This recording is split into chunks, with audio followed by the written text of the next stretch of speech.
এদিকে জ্বালানি তেলের আরো খবর জানাতে খুলনা থেকে সরাসরি যুক্ত হচ্ছেন আমাদের আরেক সহকর্মী মনিরুজ্জামান।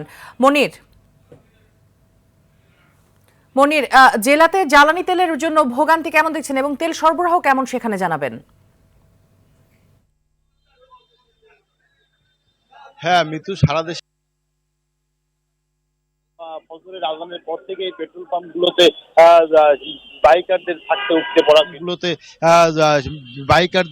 উপচে পড়া ভিড়। আমি এই মুহূর্তে দাঁড়িয়ে আছি নগরীর নতুন রাস্তা মোড় এলেনা পেট্রোল পাম্প। এই পাম্পে এসে দেখেছি দীর্ঘ লাইন, প্রায় আধা কিলো ডাইনে, আধা কিলো বাই, অর্থাৎ 1 কিলো লাইন লক্ষ্য করা যাচ্ছে এই পেট্রোল পাম্পে। এই পেট্রোল পাম্পে এসে দেখেছি সারিবদ্ধভাবে দাঁড়িয়ে আছে। আমি একজন চাকুরিজীবীর সাথে কথা বলেছিলাম, তিনি বলেছেন যে তিনি ফজরের আজানের পরে এসেছেন, কারণ তার অফিসে যেতে তেল প্রয়োজন। আমি কথা বলেছিলাম আরেকজনের সাথে, তিনি বলেছেন তিনি গতকাল রাত্রে ডিউটিতে যাওয়ার সময়, অর্থাৎ রাতে গাড়ির সিরিয়াল দিয়ে রেখে গেছেন, এখন এসে তিনি তেল নিচ্ছেন বলে তিনি জানিয়েছেন। তবে আমি যেটা পেট্রোল পাম্প এই কর্তৃপক্ষের সাথে কথা বলে জেনেছি, তাদের এই পাম্পে আজ অকটেন দিয়েছে 4,500 লিটার, পেট্রোল 2,000 লিটার এবং ডিজেল 4,500 লিটার, অর্থাৎ 11,000 লিটার তাদের এই পেট্রোল পাম্পে তেল দিয়েছে। তবে তারা যে কথাটি বলছেন, তাদের এই পাম্পে অন্ততপক্ষে 25,000 লিটার তেলের প্রয়োজন বলে তারা জানিয়েছেন। সেই সঙ্গে তারা একটি কথা বলেছেন যে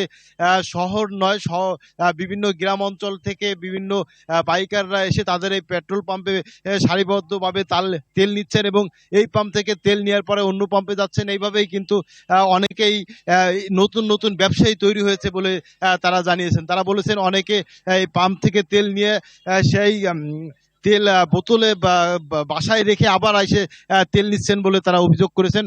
সব মিলিয়ে খুলনা সহ সারা দেশের যে তেলের জন্য হাহাকার, বিশেষ করে কৃষি মৎস্য শ্রমিকরা, যারা কৃষক, তারা কিন্তু এই মুহূর্তে অনেকটা বিপাকে পড়েছেন। মৎস্যজীবীরা অনেকে বিপাকে পড়েছেন, কারণ তাদের গ্রাম অঞ্চলে তেল পৌঁছাচ্ছে না বলে তারা জানিয়েছেন। কারণ এজেন্সিতে পূর্বে যে তেল দেওয়া হতো, এজেন্সিগুলোতে কিন্তু বর্তমান তেল পাচ্ছে না, যার ফলে কিন্তু কৃষক এবং মৎস্যজীবীরা অনেকটা বিপাকে পড়েছেন বলে তারা জানিয়েছেন। সেই সঙ্গে পেট্রোল পাম্প আশা করছি দ্রুতই এই সমস্যার কোনো একটি সমাধান আসবে। অসংখ্য ধন্যবাদ আপনাকে যুক্ত হবার জন্য।